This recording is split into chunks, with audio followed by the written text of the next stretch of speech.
What? Hi, everybody. Welcome back and good evening. I am Nathan. I will be your DM this evening. I use he, him pronouns. And let's do a quick round of introductions to our players here. So I'll kick it on over. I'm Claire. My pronouns are they, them. Back to playing Quidam, the half-elf grave cleric. And I am Olive, and I am a they, she pronoun, centaur, barbarian, Lovelace. Sorry, I keep getting worse at this. How do I get worse at this every time? It's fine. Well, anyways, welcome everybody. Tonight we're going to be doing a slightly different session where next week we'll be officially kicking off our next story arc, our next adventure. So this week is going to be some nice downtime activities with our two protagonists here, Quidam and Lovelace, as they as they make their way around Baldur's Gate, getting whatever they need done, little R&R, whatever, work, all that kind of stuff. But for any of you that are just joining us, just as a slight little recap here, we have our two protagonists here, Quidam and Lovelace, the half-elf and the centaur barbarian, who live within Baldur's Gate. They recently have just helped their community deal with a terrible slithering tracker and a patriarch that was running a cult out of a butcher shop. They came out the other side victorious, sending this patriarch into prison and rallying the community around them. So the two of you have now garnered a bit of a reputation amongst the communities of the outer city and the lower city, as well as you reached out through your various networks to connect to both of them. You now have finished up this long endeavor of trying to help your community with the slithering tracker, and we have some downtime. So with that, as we pick up here in the outer city in the Norchapel district, I'm going to open it up to the players to decide what they would like to do with their time. And this is going to be about a month of time passing, so we're kind of going to do like montage style here, where we'll zoom in on little vignettes as we go. So, what would the two of you like to do? Immediately after, real. Immediately after the trial, sleep, eat, try to calm down, Clean up our cult destroyed houses, maybe. Yep.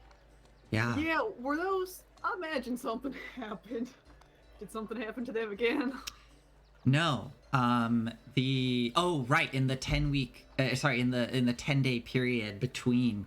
That's a good question. I think going in, you just see that they have been, like, any cleanup that you did on that evening is basically reverted. Everything's been kind of like turned over. And talking with the Faffle Stamps, Quidam, you hear them talking about all the like terrible sounds they heard coming from your homes, and as they went to investigate, they saw some very scary looking people and decided to not go inside. But they kept checking in each day. I'll say this. You actually come back, and yes, there's a bit of damage. There's some broken things, but the Faffle Stamps come to both of you, and they, through that period, as things calmed down, cleaned both of your homes and collected any valuables that were still available. So when you both return, they come waddling up to you and, embracing both of you, so happy you're okay. Get down on my knees so I'm face height with them. This is this little gnomish family with like bright white blonde hair, and as they're hugging you and just making sure you're okay, they're just like, wow, remind me again, Claire, the name of, or Quidam, the Faffle Stamps, their names. Pog and Orla are adults. Pog and Orla, yes. So Pog and Orla hugging you. Pog, comes to both of you and just saying, "Oh my, I heard about everything that happened. I'm just so happy you're okay. We heard a lot of noises." Yes, Pog. Okay, we have all of your things, and she comes out with this big collection. And yeah, they've basically done their best to clean your homes, but yeah. So yeah, your homes, you were able to rest, get some food. I was presuming, Quidam, you make some tea and Always. are able to have a night of actual respite in your homes. And yeah, is there anything you would like to do with this like following week that is coming up as things are starting to return to a sense of normalcy?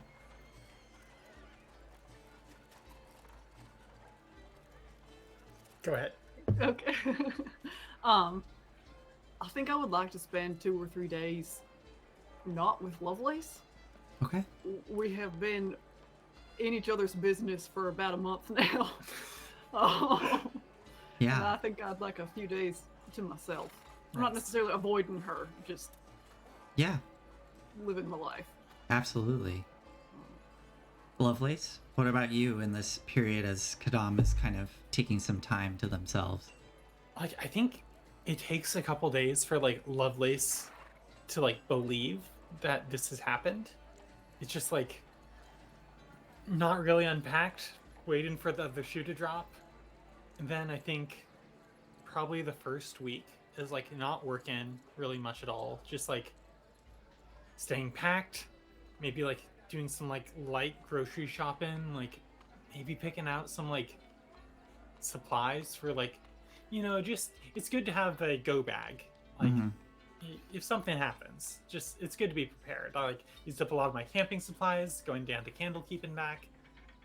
So you're spending this week essentially regathering like supplies. Do you think that Lovelace is almost like, has Lovelace always had a go bag, or is this something that is I think this almost is new? Yeah, Like, with everything that's happened. maybe like a really light go bag, but like Yeah. she was never expecting to have to like ditch the city.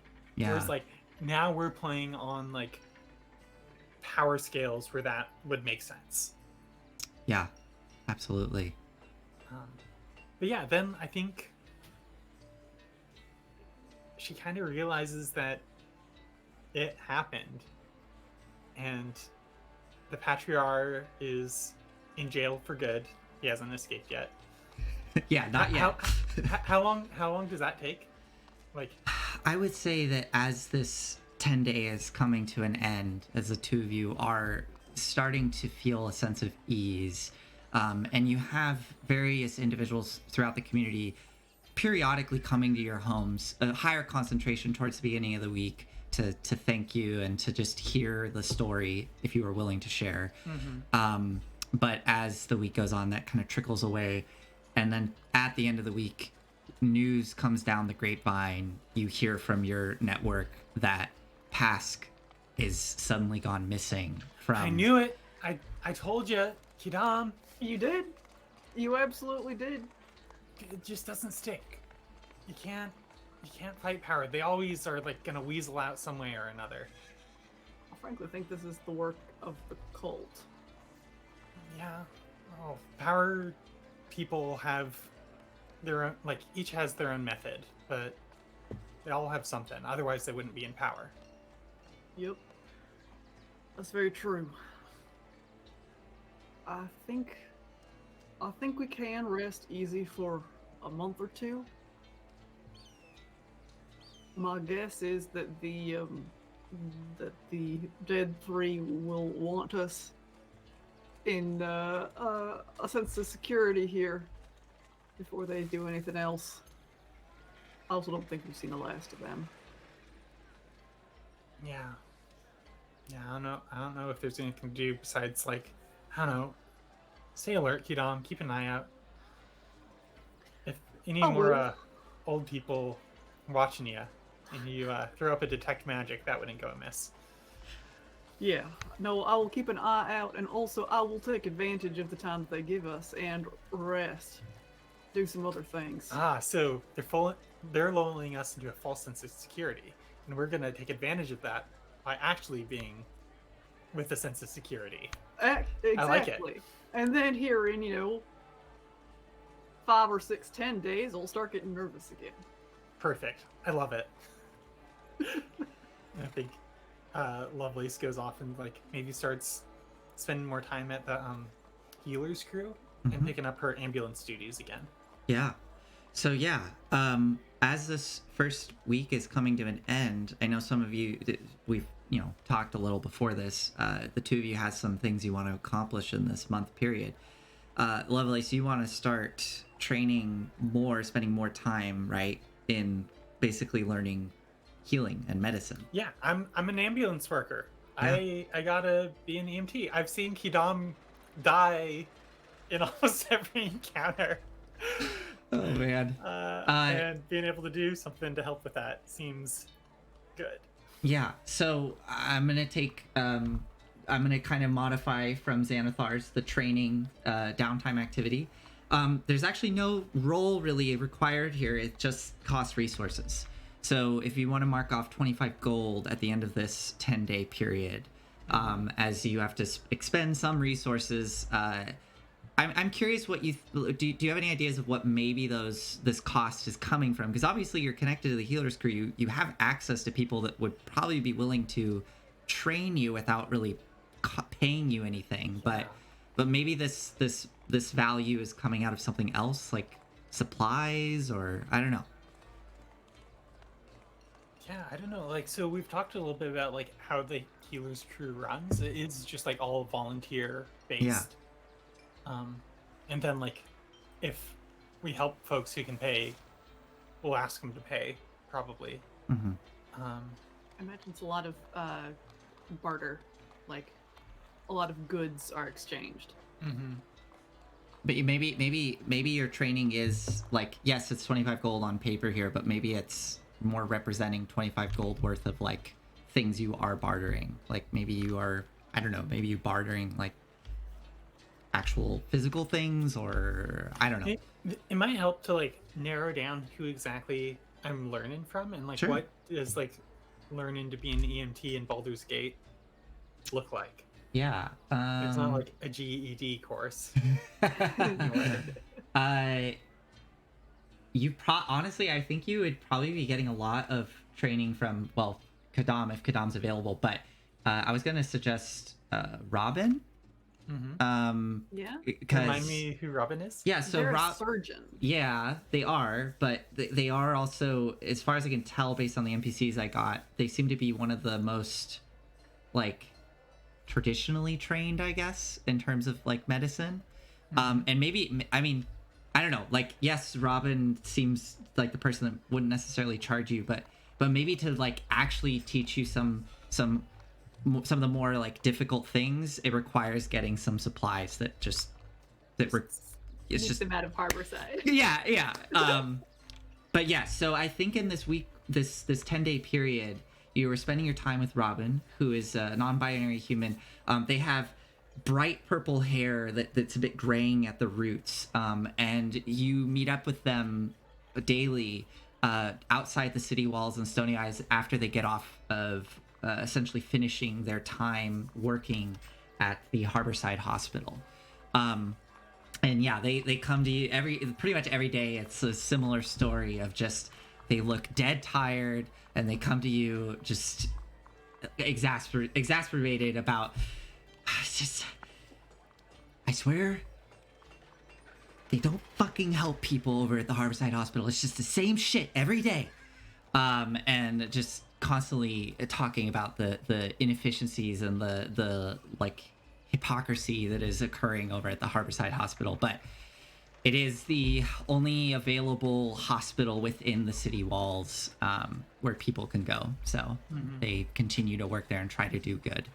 But they have been splitting their time with the healer's crew because they feel the healer's crew can probably do better if it grows and can get more resources. What if Lovelace, they actually got Lovelace like an unpaid internship at the Harborside Hospital? Okay. Not only an unpaid internship, an internship where Lovelace has to pay. Has to it's pay. bullshit. Lovelace has to pay to be there. Sure. Yeah, so Robin is able to work out a deal to get you in. So in this first 10-day, you eventually get in at Harborside. And it is quite an experience being there.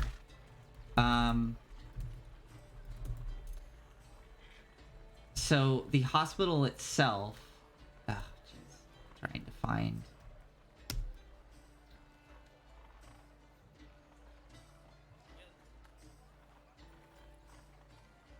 While working there, you have to so this is probably where part of the money's coming from. You have to go into the lower city, so you're gonna have to pay a toll every day as you go in to work with Robin at the Harborside Hospital. And working there, it's this massive stone building, this like multi-storied that is clearly separated by essentially a caste system. There are clearly areas where people who can't afford to pay get shoved to and sequestered off. And same with, there's like you notice as you're working there's this triage that occurs where some folks come in that like some of the higher up staff just immediately like you hear them like offhandedly say they're not going to make it, put them down in the basement, and they immediately get shoved down into the basement area.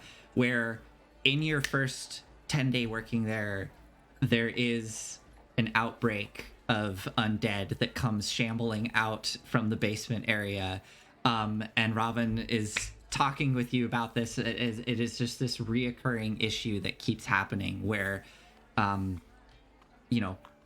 unrestful spirits sometimes emerge. Undead themselves are attracted to the hospital as well. Like ghouls will sometimes burrow their way under the walls to get at the fresh corpses that are in the basement. So it's not a pleasant experience down in the lower levels, which is where you are spending most of your time working. Yeah. So now both Robin and I come home at the end of the day. Be like, Harborside Hospital's bullshit. They don't help people. Yeah. I think this is probably a great during this 10-day, it's a great time as you get to know Robin and maybe you become closer with them. Yeah. They are relatively new to the cruise, so they I'm assuming a lot of folks in the Healer's crew don't actually know them that well, but yeah. Great. So in that first 10-day, this is what you're doing, Lovelace. What about you, Quidam? It sounded like you were going to spend some time to yourself, but is there anything you want to accomplish? For the first time in my life, I'm interested in making coin. Yeah. I need gold. And so I am going to apply myself towards that. Okay. Through making and selling healing potions, because that's something I can do. Okay. So this is going to be something that will take place over the period of the whole month. Yeah. You will be making an ability check of your choice, as long as it's like within reason, like it makes sense. The obvious one would be medicine, right? Making the potions. But if you want to use a different ability check, just let me know how you implement it. And basically, depending on what role you get, will determine essentially the profits that you get from making these. So since this is the first 10-day, we could do the roll now. I'm happy to do the whole month and just say this happens. Yeah. And then we go do other stuff. Okay. So why don't we do that now? As this month-long period is taking place, Quidam, you periodically are off on your own, spending pretty much an entire day working on crafting crafting health potions, not love potions. Oh no. I don't think I'd be very good at love potions. Yeah. Haven't tried, but Anyways, why don't what skill would you like to use for this? medicine. Yeah. Okay, go for it. 15. 15. All right. So at the end of this month-long period, you are fairly successful in two things. One, it's just gathering enough supplies. The other is finding... I'll go to Melissa for that. Yeah, and Melissa is able to get you the supplies, but it's not as much as you were hoping for. So you have some dry periods where you're unable to craft potions. And the other thing, too, is just finding buyers that are not going to rip you off. So by the end of this month-long period, you are able to acquire about 435 gold. Well, not about. You get 435 gold from selling health potions. This is at the end of the month. So you won't really be able to spend it yet, but by the end of the month you will have that much gold. I guess we could That's split. as much gold. That's more gold than I got from Livian. Yep. Well, health potions are very valuable. Actually, here's a question, Quidam. Do you think that making love potions is something that's somewhat recent for Quidam? Hence, not I've realizing. never done that before. Huh? You said love potions. You said love potions. Love potions. Yeah, love potions. My brain. Health potions. I've made at least 2 because I started the game with 2. Okay. It's certainly a relatively new thing. I don't think I could do this before I became a cleric, so within the last 6 months. Yeah. So maybe this is Quidam's first time actually, taking, like you said, taking the time to craft these and like distribute them and sell them to get coin. Who are you selling them to? I might be taking them up to the White. Yeah. You can do I that. don't know exactly how that works. You... No, I think that thought occurs to me, and then is there a market space here in the outer city? Oh, yeah. I mean, there are small little markets in essentially every district. Maybe not Stony Eyes, and maybe the outer parts of Blackgate. But yeah, I mean, in Northchapel, there'll be little tiny markets, scattered throughout. And as you go throughout the outer city, there's one in Whitekeep, there's one in Sowsfoot. Cool. Definitely markets on Worms Crossing, and you would get a lot of, folks from out of town going through there. I'll set up on Worms Crossing, and I'll take Erky with me, the Fafflestamp's oldest son. Okay. Nice. Yes. All right. So you and as you craft these, you team up with Erky, and the Fafflestamps are more than happy to let you take Erky off for the day, as you go to the Worms Crossing, and you find yourself selling your potions there, surrounded by just so much hustle and bustle. There's so many people passing through here. And as well as the rambunctious halfling community that resides here, you as well have to contend with a lot of pickpockets. That's all right. But you do notice that there are a couple times with your passive perception, you notice pickpockets that are coming in towards you, getting ready to make their move to casually bump into you. And some of them even do, and they start to lift and then stop as they recognize your face, and they kind of give you a little nod and scurry off. Honestly, I will probably give them something. Okay, sure. Like those who I catch. Yeah. Why don't you just subtract 5 gold from your earnings? As you're kind of periodically paying off these pickpockets throughout the month. All right. So with that, the first 10-day period passes, and we come to the second 10-day here, which is when you get the news of Pask escaping the Sea Tower of Baldurin. And let me think here. I think when that happens, I would go seek out Lovelace. Yeah.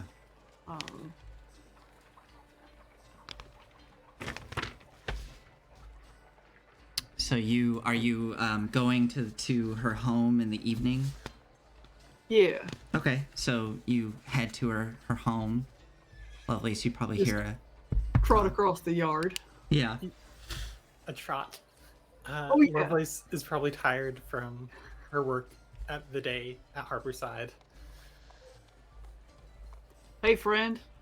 Well, I'm just gonna stick my head in the back door. I don't think I knock. Okay. Yeah. Hey, Quidam, come on in. I'm just I'm putting on a pot of tea. Oh, excellent. Oh. Bustle, bustle, bustle, bustle. I will sit down and light my pipe.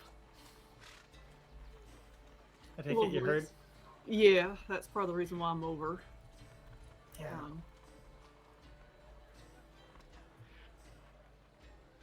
I wanted to talk with you about a few things. What things would those be? Yes? Well, on the one hand, what we've been doing together, I don't know, the past 3 or 4, 10 days has been big and scary and new. And also, well, we've been doing pretty good, don't you think? I'd say that we made that out by the skin of our teeth. Oh yeah, I don't mean that like But yeah, we did. it was we fun did good, or Quidam. profitable necessarily. We did good. We did good. Yeah. I don't mean that we did well. I mean that we did good. I see. That feels good. Yeah. I would have run if it wasn't for you, Quidam. I would have just skipped town. I would be dead if it weren't for you. I'm not gonna deny it. Yep, good. You deserve that credit. You ever thought about I don't know, doing some sparring? Trying to figure out how to use that shield of yours? That sounds absolutely terrifying. Okay, just wondering. I mean, I got this magic. And it certainly is capable of hurting people. Yeah. I don't like that.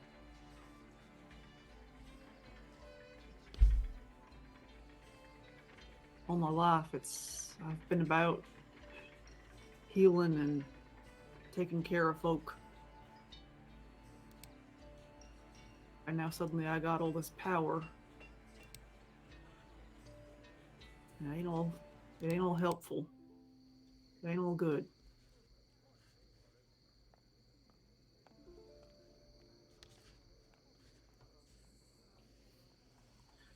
To be honest, Lovelace, the main reason why learning sparring frightens me is because I'm afraid I would use it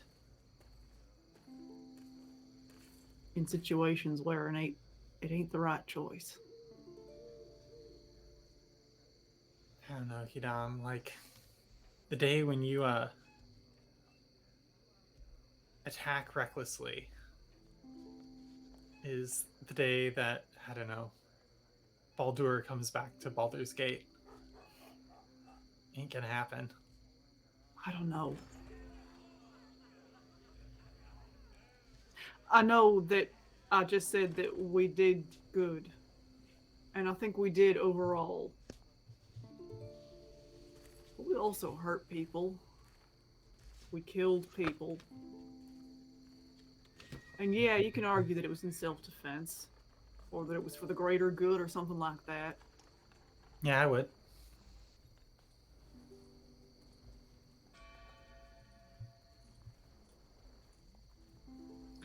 I am terrified of one day becoming like the patriarchs. Of having enough power that it don't matter whether we're hurting people or not. As long as we get what we think's right.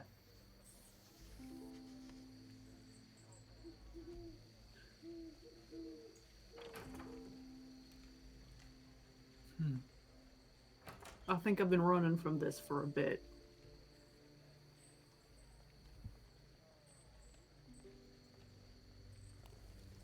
That I've been choosing to be or appear powerless so that I don't have to contend with power. Sure is a lot easier to throw up your hands. Yeah, it is.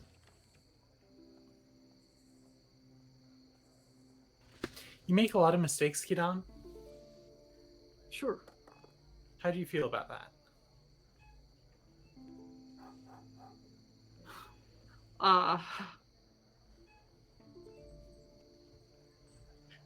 Well,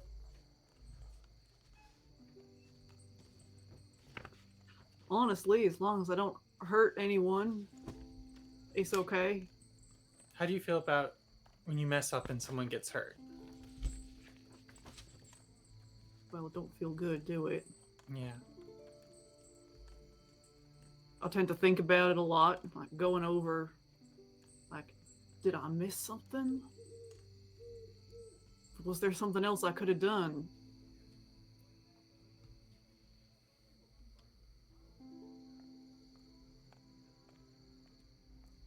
I know it ain't good to hold on to that kind of thing. Once you stop getting stuff out of it, like sometimes the answer is yeah, I should have paid more attention to this symptom or something. Sometimes there weren't anything I could do different. And then I just try and let it go. It ain't always easy though. Mm-hmm.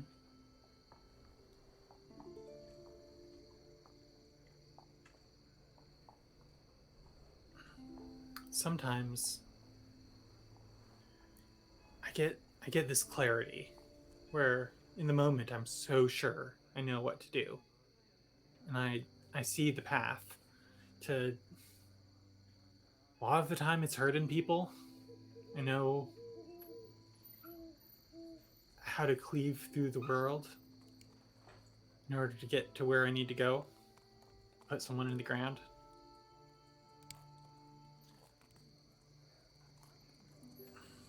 I regret the ones that I didn't do more than the ones I did. Even if, I mean, you know, like, don't see many other centaurs coming around here. There's reasons for that. I know. Fast Steps have a new puppy. Sounds like. They got their hands full with 2 infants and a puppy right now, but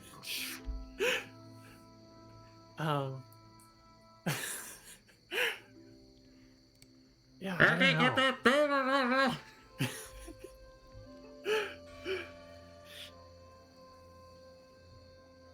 I lost my chain of thought. I don't something know. about you putting people in the ground. I also Yeah. lost my train of thought. I don't know. I mean, better make mistakes or something like that. And Well, I think it's a mistake. and like even if you gotta hurt people, and those people didn't need to be hurt in the grand scheme of possibilities. I don't know. They're gonna hurt more folks, I like to think. As long as you do more better than good, that's the best you can hope for. This is me just trying to rationalize, though. Maybe. Sure.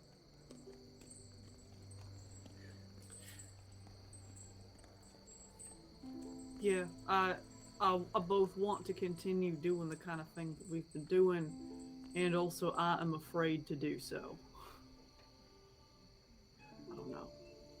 That probably means you're the right person to do it. Honestly.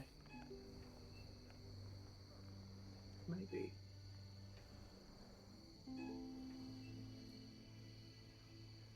Thanks for being here.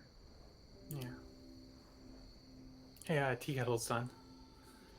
What kind do you want? And I think Lovelace opens up like a satchel of tea that she grabbed on her way back home today. I knew you might be stopping by, so I got your favorites. What are Quidam's favorites? Oh, probably some terrible flavored black tea. Oh no! Well, as sleepy time, as Lovelace, you. I mean, how do you feel about as you grab this terrible tea and start steeping it for Quidam? It's Oh, way too sweet to be an actual, just like nice black tea. It's fake fruit flavored, I'm sure. Amazing. Well, as you both sit down and enjoy your tea for the evening, this end of this first 10-day comes to a close, and you wake up the next morning having a whole new week in front of you to accomplish whatever goals you wish to accomplish. I also want to quickly say hello to a new viewer I haven't seen before. Hi, Campfire that mocks the sun. Thank you for joining us tonight. Yes. Good username. Also, a great question is Lovelace a licensed therapist? I don't know. I don't know if that's even been revealed, if Lovelace is or not. We don't know. But yeah. It would be very surprising. But yes, thank you for watching this evening with us, and let us continue as you have your next 10-day before you. Yes, Quidam? I will follow, or I suppose walk with Lovelace into work. I'm gonna keep going, heading towards Box of Screws, but yeah. So you Lovelace this morning. Yeah, the two of you stretch, get up, and head off into the city this morning, crossing through into the lower city. The hustle and bustle around you. Do you want to follow Lovelace all the way down to the Harborside Hospital, or just... No, we'll probably break off. Okay. Soon after getting through the gate. So Lovelace, as you trot down the cobblestone streets down towards Harborside, Quidam, you head off to the Cracked Spine? Yeah. And I shout after Lovelace, we are going to talk about your ghosts at some point. See you later, Quidam. As Lovelace heads down these streets, down towards the harbor. Quidam, you make your way through Eastway, eventually getting to the Crack Spine. Disa gives you a smile, getting started on her morning coffee as she's just opening shop. I'll let you in, dear. And she leads you to the back and opens the secret door that heads down into the secret basement chamber where Box of Screws works. Do I have an idea as to whether she lives here or not?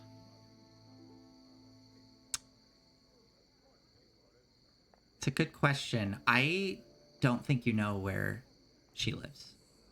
Yeah. All right. Yeah. I think she keeps that to herself. So, but yeah, heading down, do you suspect you went there pretty early?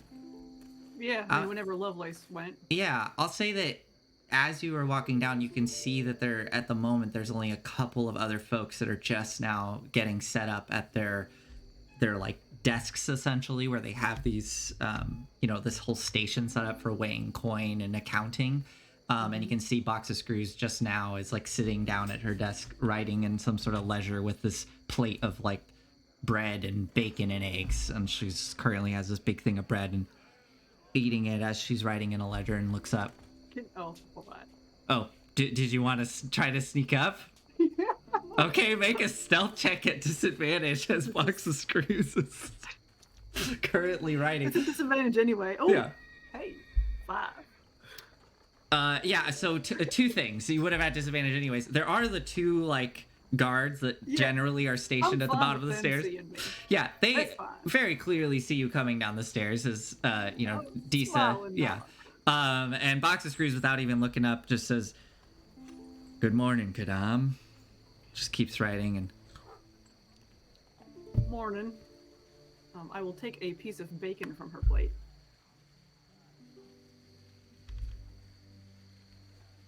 Can I talk with you? Perhaps in a minute. See, I'm kind of working here right now. Why don't you go have a seat in the back? I'll be with you. I need to finish my breakfast as well. I can help with that. This is my breakfast. Don't be taking any more bacon. You get the one. I will take another piece of bacon and go to the back.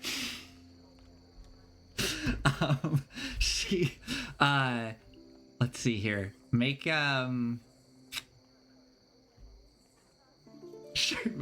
either make an athletics check or an acrobatics check. We'll treat this as like a grapple. I'll go for acrobatics. Okay. Oh! What'd you get? Natural 20. Oh my goodness. Are these those same dice? This one was not. Okay. This one was a different D20. Okay. Well, as Box of Screws tries to snatch at your hand, you just pull that bacon right off, and she just... And then pulls out a little journal and makes a note. Yeah. Closes it. Oh, All right, why does she always have to have the last word? Oh. All right, so you head to the back area. Probably this is something you would know. You head to that same kind of bunk area or not. It was like the area where there was the cupboards with the potions and like kind of a makeshift armory. I'm trying to remember. I think I did say there was a couple of bunks in there. It seems to be some sort of like almost ready room, with like the table in the center and some chairs around it. So as you wait back there.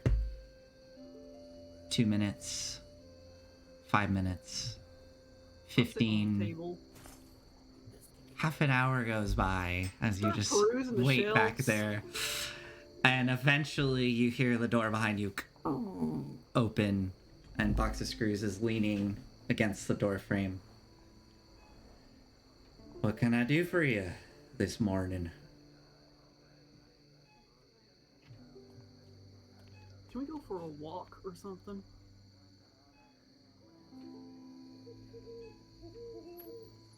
Probably not in public, but Sure, let's walk in private. How does one do that?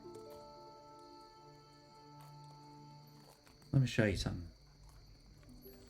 And she starts walking down the hall. Follow.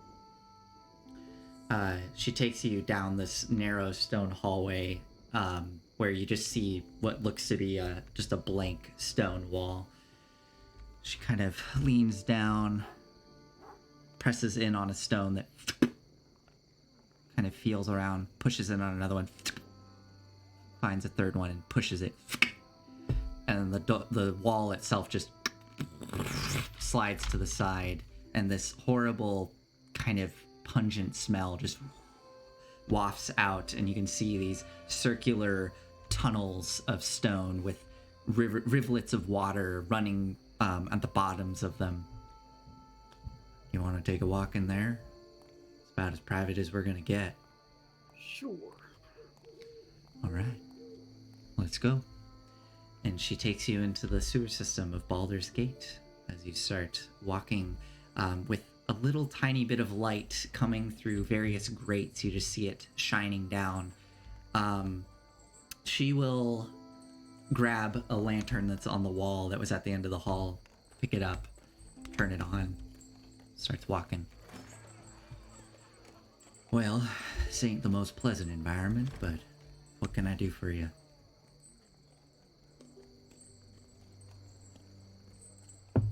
I would like...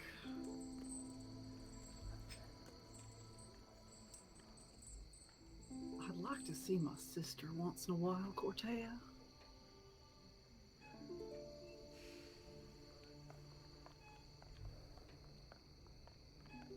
Yeah. Been asked to be with you too, but it's just not how the world works right now. We can change that. I've given you plenty of offers and opportunities. You've given me job opportunities. I'm trying to bring you into this, what I'm working on here. I want my sister. I don't want a boss. Well, it's hard to be family with you when I'm in my line of work. Don't want you to get hurt. Yeah, I know. I don't want you to get hurt either. I'm sure you've heard through the grapevine what's going on with Nine Fingers Keen and the cruise. No, I know. It's becoming progressively more difficult to be doing work with you and Lovelace when you're on the outside.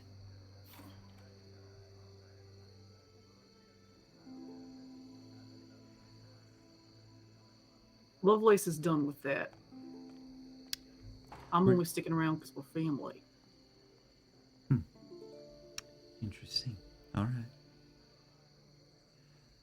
I do, unfortunately, I am gonna have to call on the two of you one more time, though.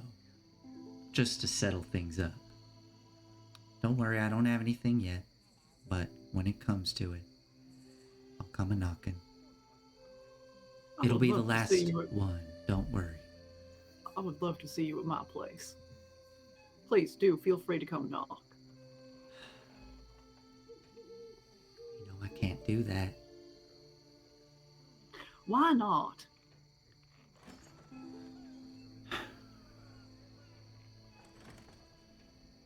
Like I said, I don't want you to get hurt. I've been getting hurt plenty recently. On jobs that you have sent me on. I know. Look, I didn't realize You could it was do me the gonna lead to courtesy all of that. coming and having tea at my place sometime. It's Quidam, it's too risky. And me bleeding out on the floor of a butcher shop ain't? Make a persuasion check. 18.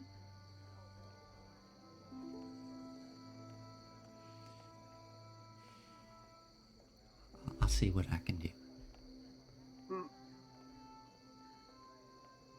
I presume you're still, not one to stay up late, though. Will you make an exception for me? Yes, I will make an exception for you. I keep making exceptions for you.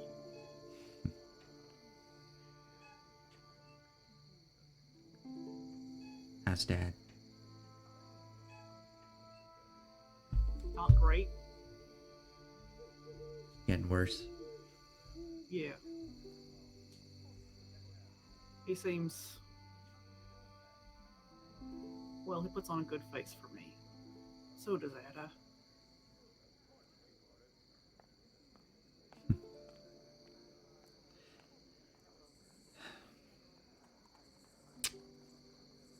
Ada still won't take anything from me. I've been trying to help. Can I make an insight check? Yeah. Oh, that's bad. 10. Yeah. Seems to be shooting straight. How directly have you been offering help? Not directly. Things are complicated right now. Are they ever not complicated, Cortea? They've been complicated since I was 10. Well, it's difficult when your family won't support you and the path you've chosen for yourself.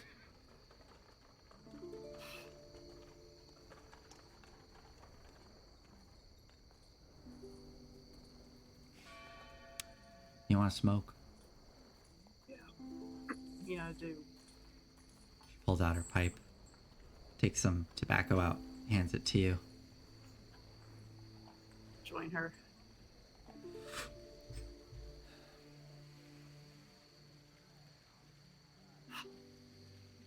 I should probably get back to it. As pleasant as this environment is that we find ourselves in. The little rat kind of skitters by.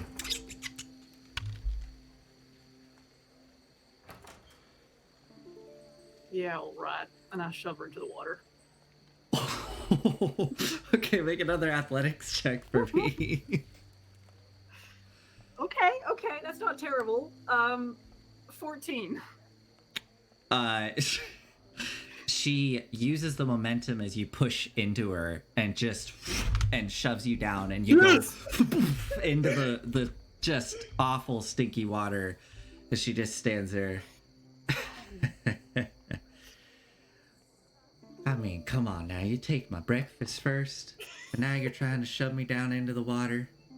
And she takes her little journal out, makes a note, closes it, puts it back. One day I'm gonna burn that journal of yours. I'd like to see you try. And she just starts backing away, arms out. I will climb out of the gutter. Well, you know the way out. sit, right up the stairs there. My pipe has gone out. Oh, well, that's unfortunate. Guess you'll have to relight it. Aren't you some kind of, magic person now? I've heard all the stories. People exaggerate. Oh, really? Alright. It's not what I heard. Well, no, As I she imagine you walks away, back turned, the little lantern getting dimmer as it goes down. And eventually, she heads back in, sits down at her desk as she kind of waves you out of the secret basement area. All right, fine. I go. And with that, as we return back to the surface, Lovelace, you spend another 10-day working with Robin at the Harborside Hospital. So you'll need to mark off another 25 gold. But in that time, did you want to elaborate on anything or do anything else? Yeah, I'm getting kind of low on gold. Mhm. This is gonna be so expensive. Why have I done this? Because self-betterment is good. It's something, and Quidam is an inspiration. Yeah. And try to heal people as well as hurt them.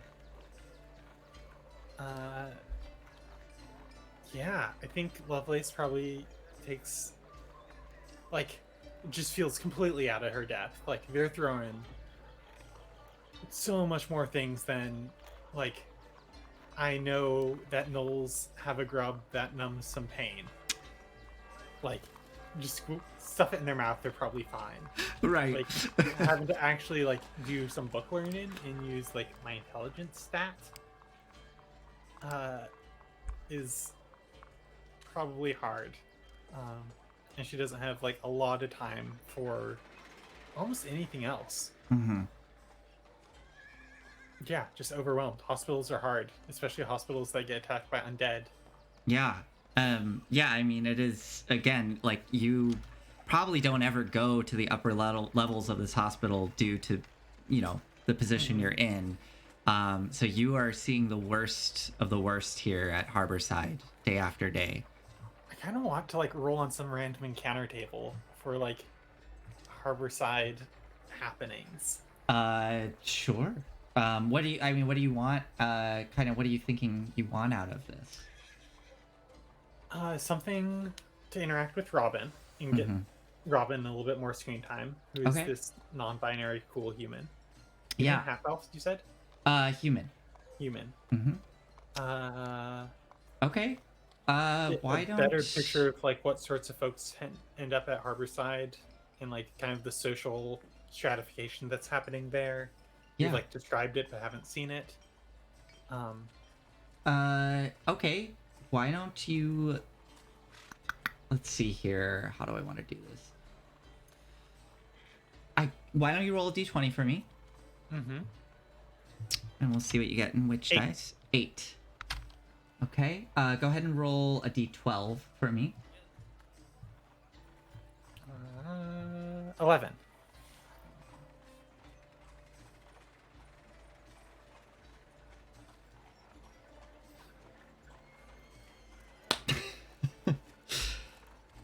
Okay. Damn laugh. No, I'm trying to figure out, so on one of your days while working there, you get these two individuals that get quickly shuffled in, laying on these stretchers as two workers come running in with them, and they just have dried vomit on the sides of their faces, and this is much later in the day, as the sun is going down, and they're just kind of mumbling to themselves. You hear them sort of singing something slurred, some song. You hear words pertaining to really big oysters is what you get, as they're just kind of... And Robin, as they get laid down in this cold stone room where there are many other stretchers and cots in this room as well. You just hear the kind of moaning and coughing of people as these two individuals are laid down. Robin just looks over them and starts rubbing their forehead. God damn it. Were you taking care of drunks now? I feel like they'd be better outside. They do not. These individuals, it happens. These likely are folks from out of town. They get brought in here, and they get conned into these drinking games, these absurd drinking games that happen down at the Blushing Mermaid, and they end up with alcohol poisoning, and then they get brought here. Usually can't spend all their money doing those drinking games, so they can't pay for anything, and they get brought down into these lower levels. And anyways, come over here and help me, please. Okay. They lean down and lay them on their side, and they ask you to go and grab some fresh water as you scurry off and have to bring it in. But what do you want to do is the two of you are sitting here dealing with these two completely blasted sailors that are just on, like, you see they're having trouble breathing at the moment as they're laying there on their sides. Robin, how'd you learn all this? Well, I'm from the upper city. I went through a lot of expensive schooling. Got some You help look there. so embarrassed. That's wish I'd had that. Well, I'm thankful for what I got, but I don't know. I can't help but feel guilty sometimes. Can you grab that rag there? Oh, yep. Here. So, this one's starting. Thank you. I'll go get a bucket. Thank you. Just wiping it. Come trotting back. I just feel a bit guilty at times. I just had it You're all. the last person that should feel guilty. Like, look at you're cleaning like vomit off of Well, the like tourist jowls. Like, Not really what my parents had in mind. You know, this isn't what they wanted me doing, really. that just means that you're doing the right thing. If anything. They thought I would. They put a lot of pressure on me. I went to a lot of. I was going a lot to the Temple of Ilmater. And they thought I would have some connection there, and I was constantly having to go through these rituals and praying and devoting myself to Ilmater and the divine. I just nothing ever came to me. And I always thought, it just always looked so easy the way they would heal people, and it just sometimes it didn't feel right. Some of those clerics don't know shit about how a humanoid body works or anything. So I started coming here and learning from people. I sometimes would go to Tumbledown, and there's a group here. We go there and we work with the Gravekeeper's crew. They actually let us go through humanoids who've passed in a respectful way, and actually learn how it all works in there. Not just praying to some divine being that's apparently whatever structured this whole world we live in and have so much power over us. Actually go and look and learn how it all works. Can I do that? Are they still doing those? Yeah. Sure. If you want to. Yeah. Okay.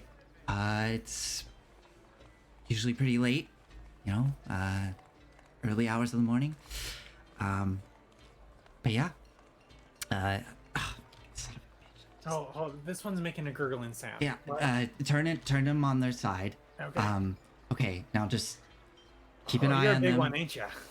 So you want to bend the knees there, and take the arm, and you want to lay it up over the head. Make sure they're in a good position. All Yep. right, got him. Okay. And then make sure they're still breathing. Just hold your hand. By the way, everyone, I don't actually know. I took like CPR and all that stuff. I'm just trying to remember all that, but do not. I just. Oh, Dom Yeah. has one of the mirrors for that. To Oh, check if yes. they're breathing. And yeah, they pull out a small mirror, hand it to you, and you can see there's a little bit of breath coming, and they keep wiping away some of the stuff that's coming out. Yeah, Lovelace, of course, you can come join us. It'll be this weekend. In the late evening, we can head out there. Can learn some stuff. Thank you. Sound good? Yeah, All right. that's great. Awesome. Great. Keep it between us. Yeah, of course. All right. Good. So yeah, you finish up working here. Did you want to do anything else this work week, either of you? Or not work week, but this 10-day. I guess some of you are working. Yeah. Both of you, actually. You're frantically making potions, and Lovelace is slowly learning medicine. Slowly. Yes.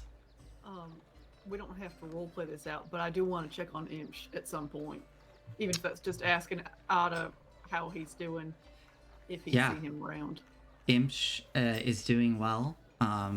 He is. Let me find. Hasn't gotten beaten up in the last couple of 10 days. No. Good. Yeah. Good. Seems to be doing just fine. Didn't Imsh recently get married? Or am I misremembering? Well, if he did, that's news to me. Okay, then no. Never mind. Anyways, yes, Imsh is doing just fine. Has not been beaten up recently. Okay.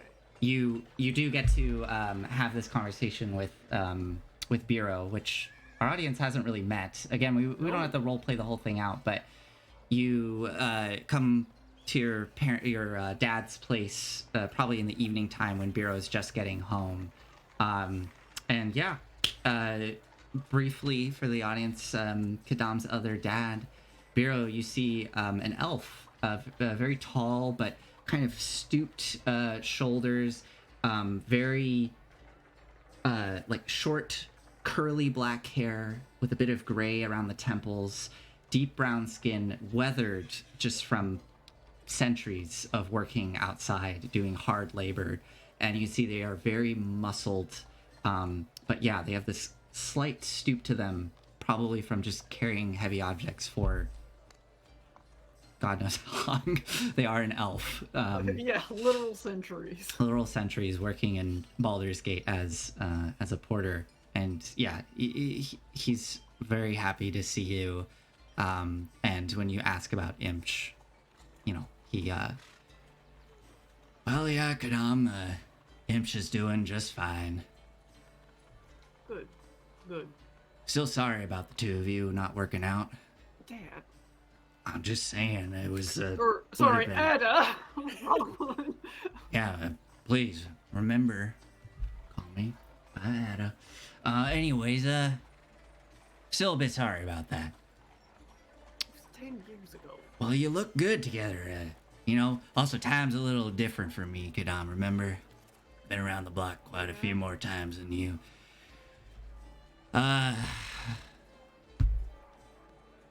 Hate to ask, but talked with Cortia much these days? I've seen her. All right. Hey, lets you in as you head on inside to see your dad, Jasper. And you have whatever you would do in an evening together with your dads. I presume probably dinner or something. Okay. The second 10-day is starting to come to a close. Anything else you want to do, or is that it for this 10-day? Okay. Yeah. Yeah? All right. So your next 10-day comes to a close, and 2, 3, 4. you have your final 10-day is the month is you actually at the end of this 10-day you come into the next month of Kythorn. The weather is getting progressively hotter. The fog in Baldur's Gate that is so persistent only stays around for a little bit in the mornings and then quickly burns off, and you start having these hot summer days starting to come through Baldur's Gate. The lower city and outer city being quite unpleasant as all the moisture from the river and the mud is just rising up into the air, and you get this sticky, humid environment, and the smells become quite more prominent throughout, especially Stony Eyes, with all the viscera and manure that is so present. But, and yes, for you, Lovelace, it is really unpleasant working in Harborside, as it is I'm a actually stone not going to spend building. the last 10-day working at Harborside, I think. Okay, sounds good. Let's see here. Yeah, what as this next 10-day is coming up, what are your plans, Lovelace? So Quidam said something about being in a sense of security, and then after a little while getting nervous again. Yeah. Lovelace is getting nervous and again now, just being like, okay, what's gonna come next?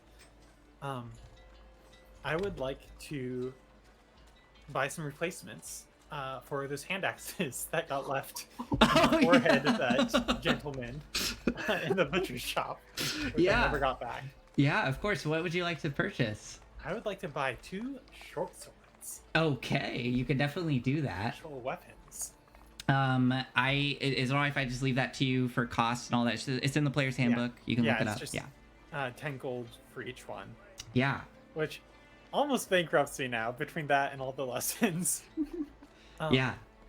And so Lovelace is going to go and knock on Quidam's door, I think.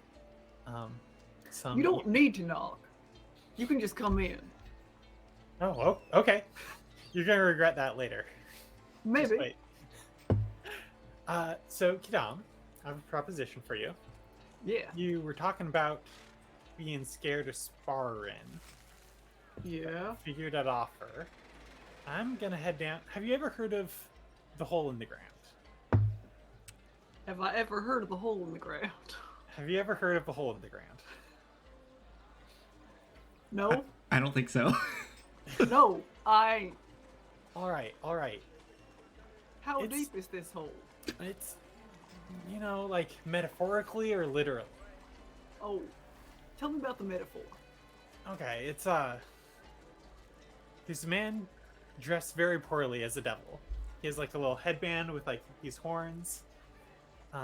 He's loud and obnoxious. It's a sight to see. Also, people fight each other for money. And this man is in the hole in the ground? Yeah. Alright. Uh-huh. Yeah. What are you proposing, Lovelace?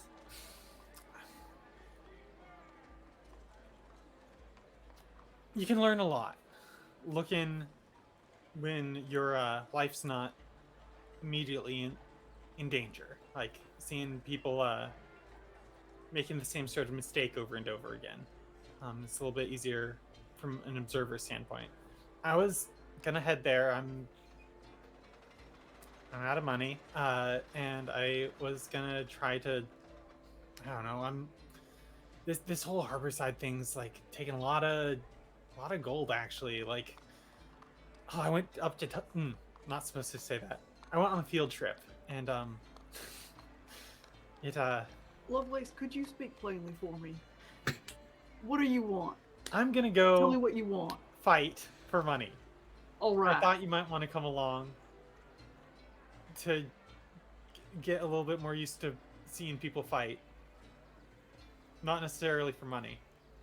Maybe you could learn something. Plus, I'd like to have you there. Alright. I'll come with you. Yeah? Really? No way. Really? Yeah. Here, and I will pull my healer's kit out from its shelf and yeah, right now? Yeah, I was gonna go tonight. Oh, tonight. All right. Yeah. I put my healing kit down. It's night now. It's dark. It's getting dark. Oh, all right. I take it out again. All right. Robin showed me how to use that mirror, by the way. You like hold it up and see if Yeah, someone's yeah. breathing. Did you know? Yeah. Yeah, you probably knew. Of course you do. I do. I've used it that way before. There are other uses too. All right. Okay, And- let's go. Yeah, the two of you head off into the night in Baldur's Gate. It is still quite a warm evening as you make your way through the streets of the outer city. You head past the White Keep house where you can see it is, as always, lit up with bright lights, and you can hear rambunctious music coming from the inside of this big white kind of manor-looking building with bright, colorful paints all along its front side. And you head into the Sow's Foot district. This district stands out as you start going in, as you start to see more and more humanoids that are less typically seen in the lower city. Sometimes, in fact, they are even not admitted in by the Flaming Fist, depending on who's on guard duty. You see lizard folk roaming around. You see a hobgoblin, which is surprising. And maybe a couple of goblins running around. This is probably where what is their name? List. This is probably where List lived for early part of her life, and then eventually ended up in the Norchapel district to join the healer's crew there. Oh, she's in Norchapel. But as you are head into the Sow's Foot, you can hear it before you see it. You hear these loud, warlike drums.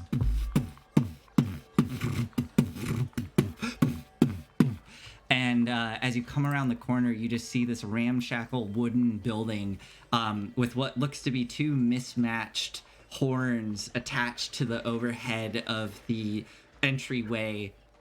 One seems to probably be a bull's horn, and the other is slightly smaller and curled, but they are attached to some sort of stock animal skull in some mockery of a devil's skull. And as you open the wooden door and enter in, you find yourself in this somewhat circular room. It's a bit misshapen. And there is a bar directly to your left as you go in, and you can see this large orcish looking individual, more orc than human, who is just back there tending bar with many individuals. And as the door opens, Quidam, you are just assaulted with noise. You hear people shouting. You get a whiff of body odor that just accosts your nose. And below, you can just see these bright lights from it looks to be like some sort of oil lantern contraption, but they have these like lenses attached to them that are kind of focusing the light down into this just dirty pit of dirt and sand, and there's just dark stains scattered throughout all of it. And you currently see two individuals down there, this lizard folk down there, the tail whipping around, and there's another human individual just completely spindly, just rippling with muscle, but not in like a bulging way, just this very lithe way, leaping around the pit as they're fighting. And you hear people just shouting. And at the back of this room, on a little kind of balcony overlooking this pit, you see this rather rotund individual with this big black coarse beard cascading down. They're not wearing a shirt. It's just in a magnificent way cascading over their round belly, almost past their groin.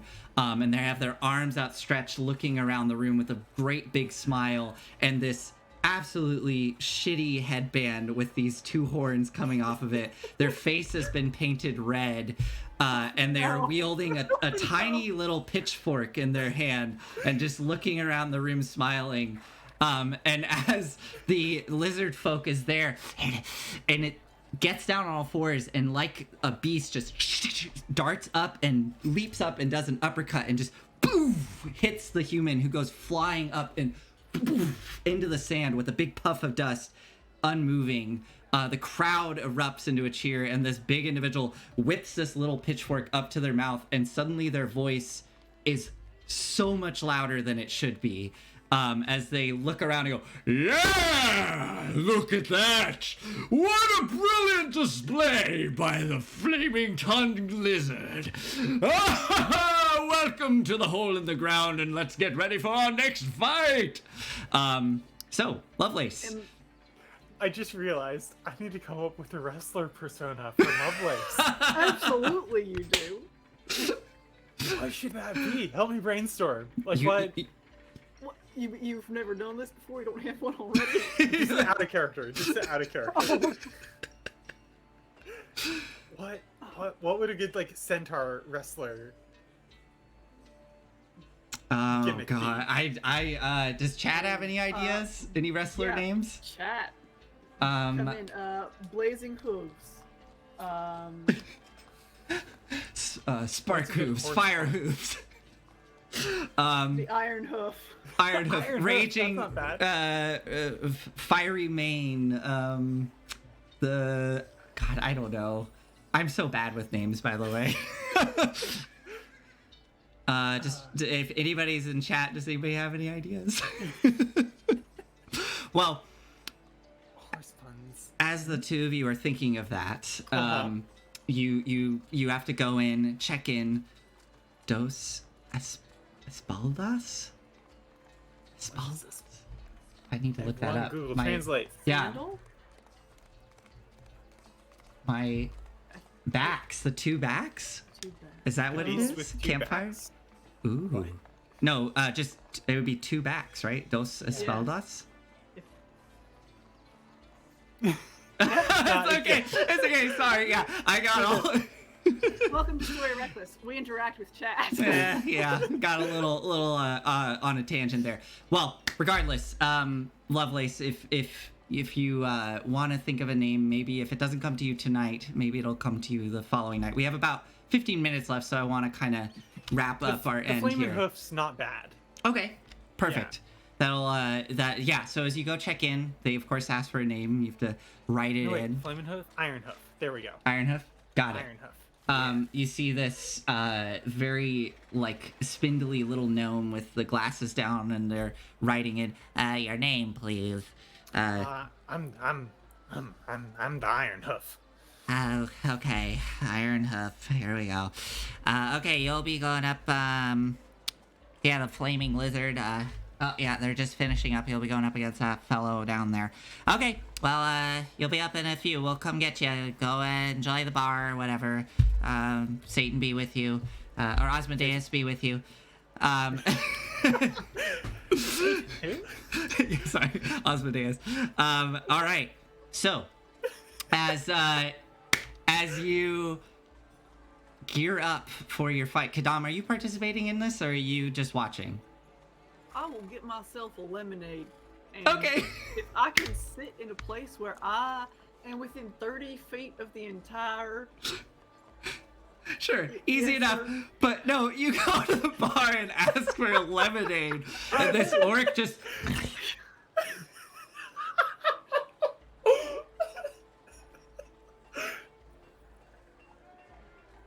Oh, a lemonade, please?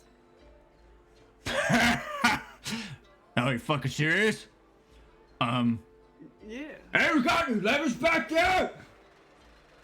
No, we don't have any. Oh, we don't have any lemons. I could get you, I'll get some water. Mead? Hey, we got some mead. He goes over and grabs you some mead, pours it for you. So you sit down, get ready for this fight. All right, so we got only a little bit of time here, so let's get right into it, Lovelace, as you are eventually called up by the announcer as they call forth. It was Iron Hoof? Iron Hoof. Yeah. Welcome, ladies and gentlemen. And tonight, we're having our second bout. We have the Iron Hoof versus the Flaming Lizard. Osmodeus be with all of you. As the fight commences, I have spray painted my hooves silver or something. Okay, Or, like, quickly. bedazzled them. Yeah, bedazzled them Like, silver. they've been wrapped up till this point, and I just like unfurl them, and then just like I'm glittering, but, like, iron and heavy, and like I'm stomping around and be like, "Arr, I'm strong." And across the way, you see that same lizard folk there as his tongue is flicking out. You watch as they reach over and pull out a flask, and then pull out a little a little bit of flame, and the flame just, and the crowd just goes nuts. Ooh. And they put the flask back, getting ready for the fight. Eventually, there's a moment of silence as everybody sits there with anticipation. The big fellow looking around, he takes that little pitchfork and slams it into an iron bell next to him as it kung, and the fight commences. So, Lovelace, the way this is going to work, you're going to do 3 checks for me. We're going to start with an athletics check, and this will be contested. Can I rage?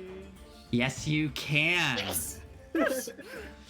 So you rage and go into this fight. So for chat, I'm going to be randomly determining the DC for this. Make sure I'm in GM mode so that you don't see the roll. Hopefully you don't see the roll. Sometimes this doesn't work. Okay. Hold up. All right, there we go.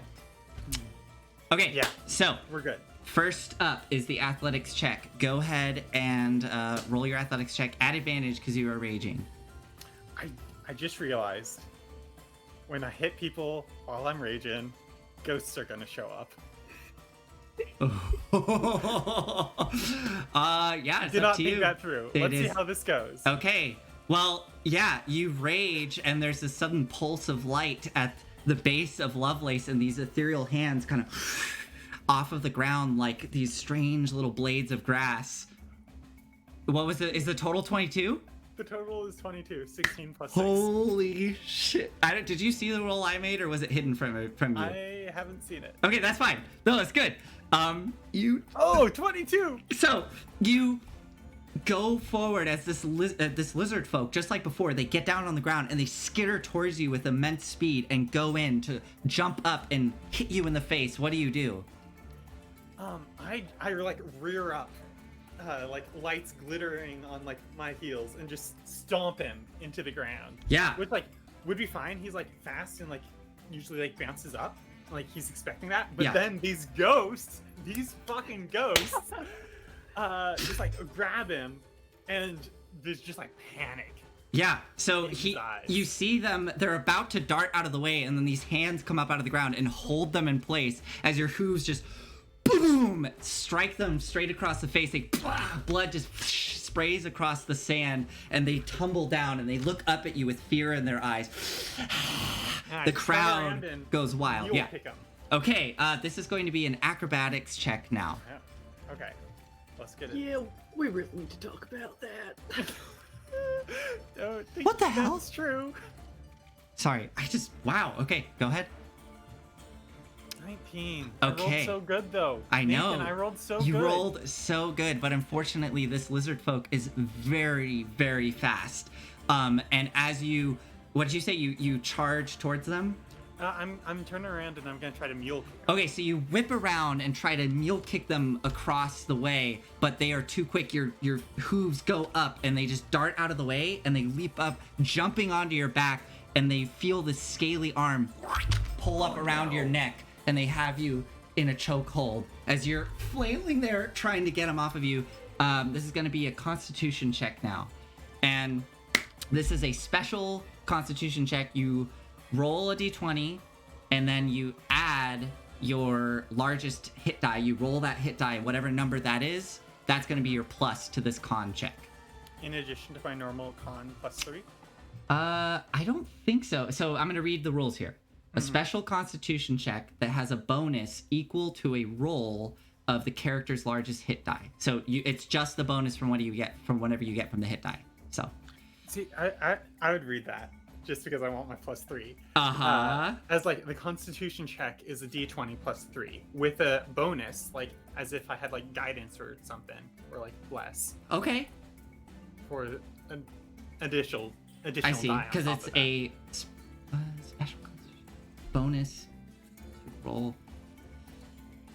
The plus 3 is not a bonus. That's just the check. Otherwise, it's Okay. not a Constitution check. Okay, you It's just a convinced me. D20 check. That's fine. Go for it. Make it Yes. with a +3 and add the D12. Ooh, 15. Okay, now add a D12 and see what you get with that. That's with the D12. Oh, it is. Okay, here we go. Unfortunately, Lovelace, God as damn this it! lizard folk is on your Oh. back, and they're just, and you can feel their breath on you. The ghostly arms start writhing up your side, trying to grasp onto them, and they just, and you start to lose consciousness, and eventually, I just go down. all light leaves you, and you into the dust. Spare the dying. You cast Spare the Dying. They seem to be fine. She's lying there, breathing, but the lizard folk jumps up, lets out a screech, and the crowd just goes nuts as everyone starts cheering. At the end of the night, Lovelace, as you lick your wounds, you still come away, you get your winnings. You get 50 gold at the end of the night from this bout of fighting. That's So. not bad money. Hey, yeah, you paid for your schooling and your short swords, yeah. Yeah. So, that was a night at the pit fighting ring, the hole in the ground. So, do the two of you want to talk about it as you are walking away from the hole in the ground? Oh, that little scaly friend. He was fast. Yeah. That trick with the fire was pretty impressive too. Yeah. You feel like you learned anything? Watching folks? I appreciate the flair for theatrics that I saw. Yeah, honestly, that's the best part. I love it. That was fun. I don't think anyone's ever. What was it that one? I'm having trouble with words all of a sudden. No one's ever told me to hail Asmodeus before. Yeah? You know, it's just on theme.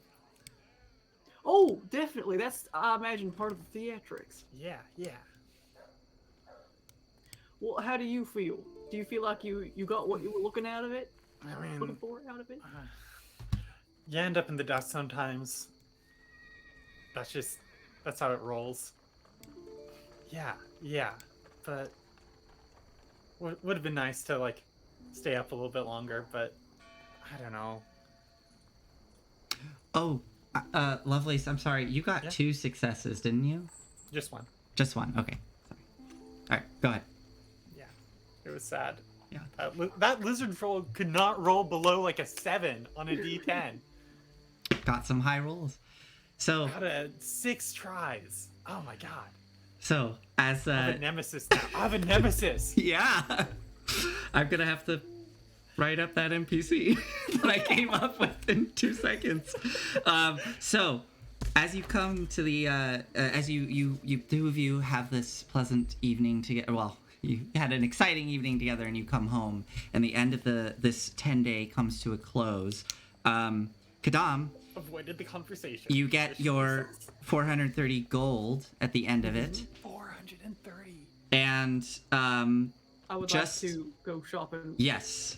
We So, can just say that it happened. well, I was. This is we can maybe go just like 5 minutes over here. So, just because I spent a little time here doing this quickly. So, I'm assuming you wanna. Do you want to go to Sorcerer's Sundries to get components no, and I stuff? want to go there. I don't know, because it's the biggest magic shop in the city. I don't know. Where do you want to go? Well, I was just thinking of going, to a jeweler or something. Okay. Yeah, you have your list of components you're getting, correct? Yeah. Okay. I don't want to go to Fair enough. Sorcerer's Sundries. I don't know. I thought maybe I just I thought maybe you're going there to look to see what was in stock. That's all. Well, I mean, I see why you might think that.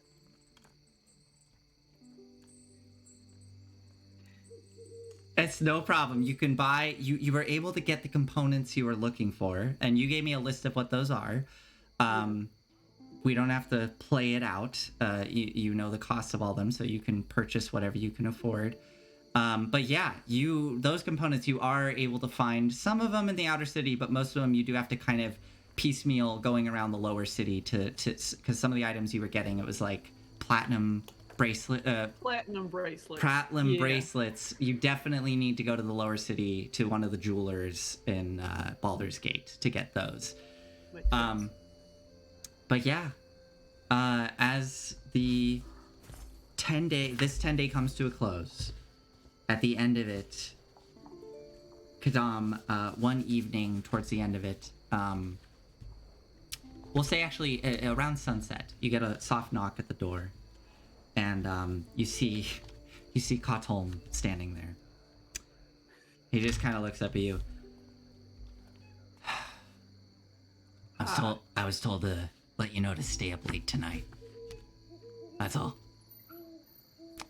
Thanks. Be seen around. He just turns around and walks off. I call slightly forlornly after him. You have to stay up quite late, probably close to 2 a.m. until eventually you hear a soft knock at your back door. I will answer it. You see box of screws standing there. They have their pipe in their hand, small, nice velvet bag, and you can smell this beautiful scent of very fine tobacco leaves coming off of it. They hand the velvet bag to you. What's this gonna cost me? For tonight, nothing. Just take it, Quidam. I will. And then they reach in, pull out another velvet bag. And one more thing. Again, no cost. I'm not taking my journal out. They pass it towards you. What's this? It's very soft. I thought you might like it for some tea. And it has this very strong, sweet floral scent coming out of the bag as soon as you open it. Almost kind of sickly sweet. This like... It's like vanilla and rose and milk. Like, very, very strong. I still don't understand why you like that stuff. I like sugar. What's wrong with that? It's fine. Well... Thank you. May I all come in? honesty. Yeah, of course. All right. And she sidles past you as she enters in.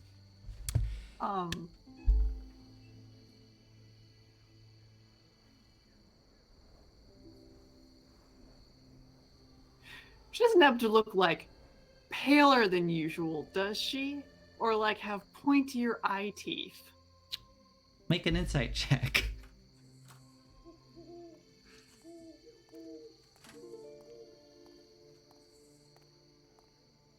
$24. Oh my god.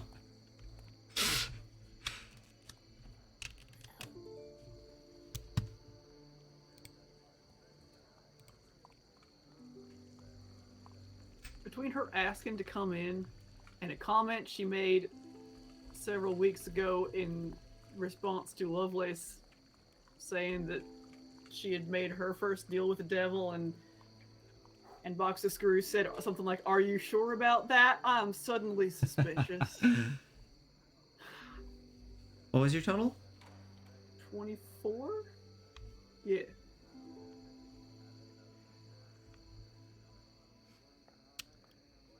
You see them kind of give a slight grin as they walk through, and there is something a bit off. The canines on her were never quite that pronounced. And you do feel a slight chill kind of run up your spine.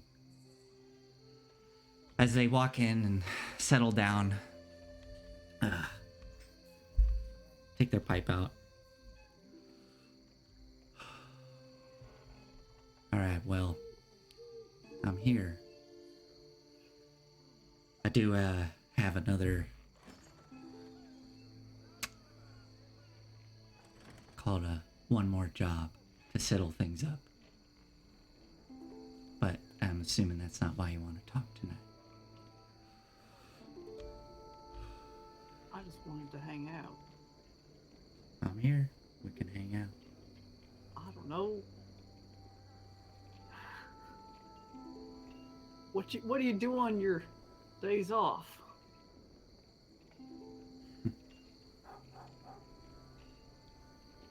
Don't have many these days. Been really busy lately.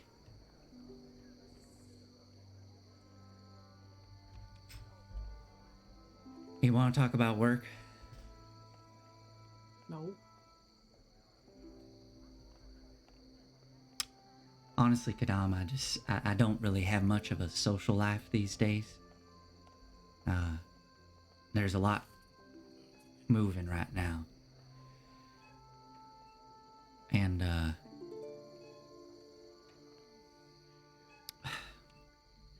know you didn't want to talk about work right now, but there is something on my mind.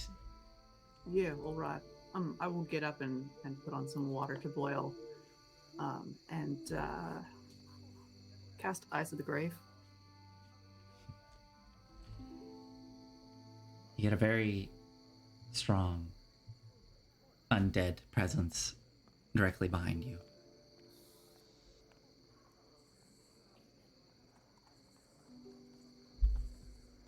You've been doing a lot of work? Yeah? What's up? I've acquired a very interesting book recently. It appears to be a work of fiction, but it piqued my interest because it mentions a real place south of Baldur's Gate. Have you heard of the town of Marin? No. It's about 200 miles south from here. And this book I found, it recounts a tale of a small mining operation that went under in the mountains above Marin. It was a platinum mine. And this would be a wonderful new source of income for the guild. Now what I'm hoping is that you and Lovelace, and I'll be sending someone along with you who is an expert in the matter. Cthulhu. It will not be Cthulhu. Alright. Don't worry, I'll introduce you and make all the arrangements. But I would like you to head down to Marin and find out if this town, its name is Vermillon.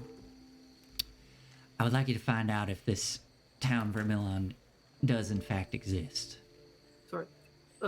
This isn't the town of Marin. The town that went missing, this mining operation, was known as... the town went missing. Wait, Well- sorry, what? Forgive me. My words are, I'm not as eloquent as I usually am.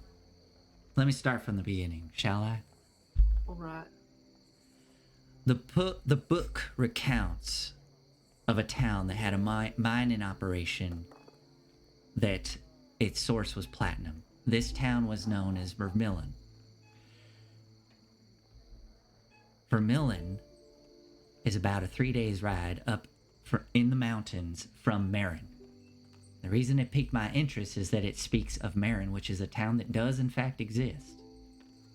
And I was told when I got this book that it was the individual's great-grandfather who wrote it, who was some sort of bard, and he always claimed it was a true story. So what I would like you and Lovelace to do is head down there, find out if this town exists. If it does exist, I would like you to go investigate it and see if there is in fact a mine with platinum resources available.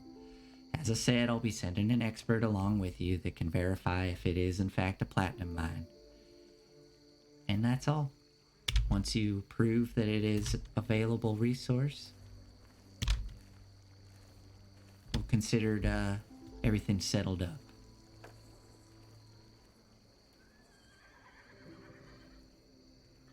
I imagine if it is there, someone's using it. Well, that's the thing, is that I've asked around, I've looked at the most recent maps, I've talked to some of the folks in the industry, and no one's heard of this town. So, there may be something living there, but I'm sure Lovelace will be able to handle it just fine. Yeah, Maybe what use you. am I gonna But be? like I said, Quidam, I've heard the stories. It would be pretty remarkable if Lovelace was the only one involved that got through all of that shit that you went through.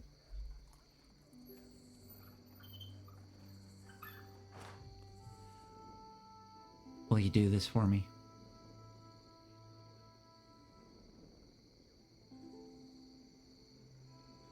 On one condition.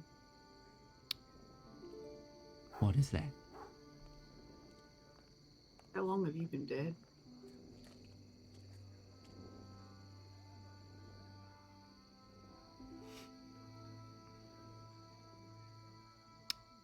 What do you mean?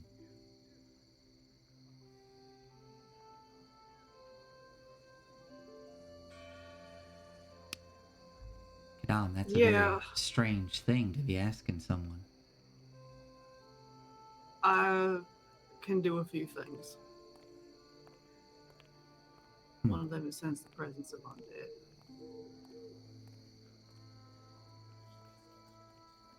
I think I should be leaving now. I don't want you to.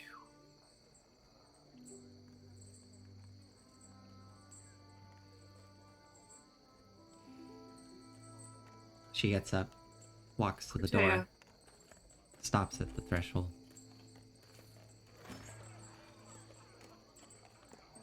I will be sending someone to speak with Lovelace about this new job. As I said, you will need to complete it in order to settle up all of the favors I've given you and Lovelace during our time together. It was nice to see you. Enjoy the tea. She walks out of the room.